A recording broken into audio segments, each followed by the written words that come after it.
everybody, and welcome to today's episode of DownStream Outdoors. Today on DownStream Outdoors, we're continuing the wild edibles episodes. Right now in central Pennsylvania, it's early fall. The leaves have just started to change, but there are still lots and lots of things growing and lots of things for us to eat and make other things out of. Today, we're looking at something called Staghorn Sumac.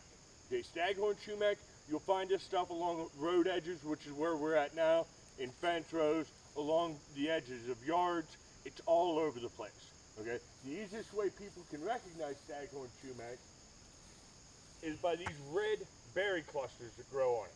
Okay, and you'll see it's got like a fern type leaf and everything. It's going to have like a fine hairy bark to it, but it's pretty smooth.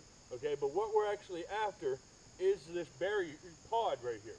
Okay, now a lot of people are worried about Staghorn Sumac because they've been told for years that it's poisonous.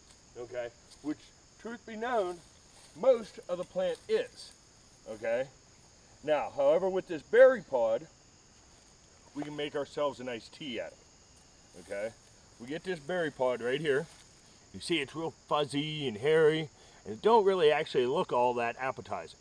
Okay, but what if we do is if we take these pods, and there's actually little berries just like that. If we take and separate these berries, we have to make sure that when we go through that we separate the berries from the stalk, from the bark. The stalk and the bark is the part you do not want. Okay, we want just the berries themselves. But if we take these berries and clean this pod up, we can take and we can make a nice tea out of this. Okay, the tea is keen in flavor to like a lemonade. It's a really tart drink. It's been used for years as a drink, as such, and it's only available here in the fall. It'll continue to grow into the winter months. It'll still be around. A lot of birds eat this. You can see the seeds just fall off whenever you start messing with it. Just really easy to clean up and harvest.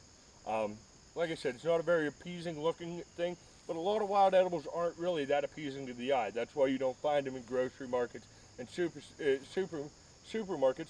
Is everybody wants things that are pleasing to the eye. They don't want to venture outside of their realm of comfort. And this is definitely one of them ones that would take most people out of that realm of comfort, things that look appeasing to the eye.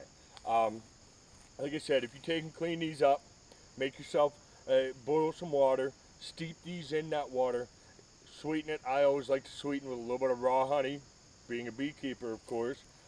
That and honey adds a real pleasing flavor to just about everything you add it to. You'll get a nice lemonade drink out of it.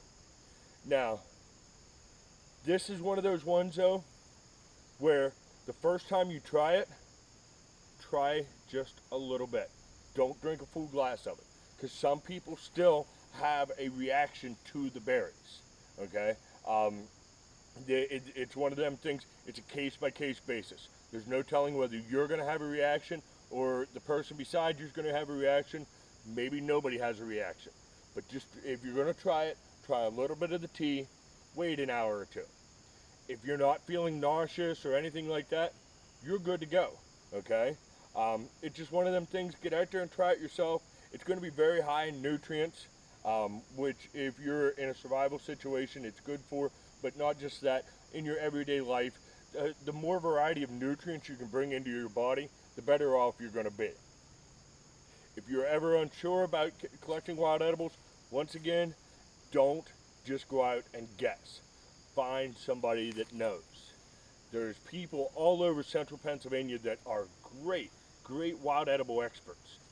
And if you seek them out, generally they're very happy to share their knowledge with people who are willing to learn.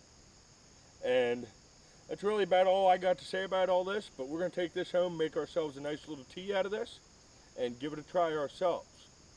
So until next time, keep your line wet and out of the trees.